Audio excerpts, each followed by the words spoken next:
September 1939. And the Second World War has officially begun in Europe, after the declaration of war made by Germany on Poland.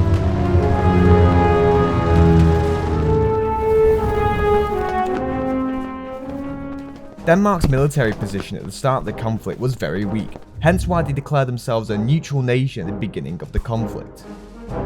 It is important to note that Denmark and Germany did sign a non-aggression pact between each other in the late spring of that same year, May 31st. But surprise, surprise, Germany passed a decision to invade Denmark in December anyway, violating the non-aggression pact.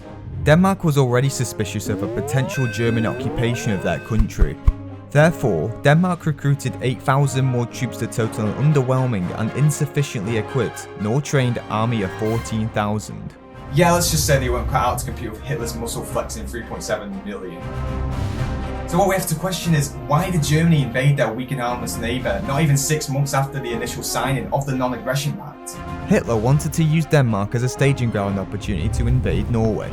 This was an advantage for Germany because they would be able to utilise the Danish land, air and naval bases for their own purpose. Without caution, suddenly the German army launched its military operation, Resermon, in the early hours of April 9, 1940. 69 panzer tanks entered Denmark through southern Jutland, and a naval ship called the Hansestadt Danzig was deployed to Denmark's capital, Copenhagen, in the east.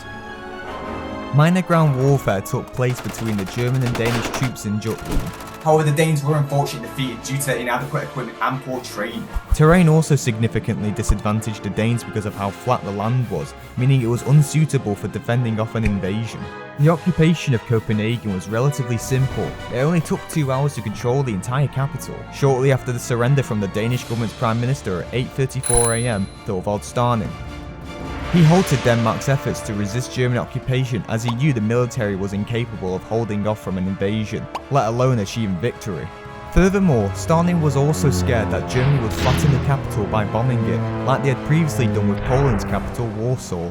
He decided that a surrender would prevent this from happening, as well as a harsher punishment and weakening the military even more. The 6-hour Danish war casualties totaled with 26 killed and 23 wounded. Later down the line, Denmark and Germany's governments came together, negotiated, and actually guaranteed Denmark's political independence. And remained the monarchy of Christian X as King of Denmark. Denmark remained a protectorate under Germany until its liberation by the Allies on May 5, 1945. I hope this video was useful to you. Consider subscribing if you want to see more content like this, and suggest ideas below in the comments section for what videos to make next.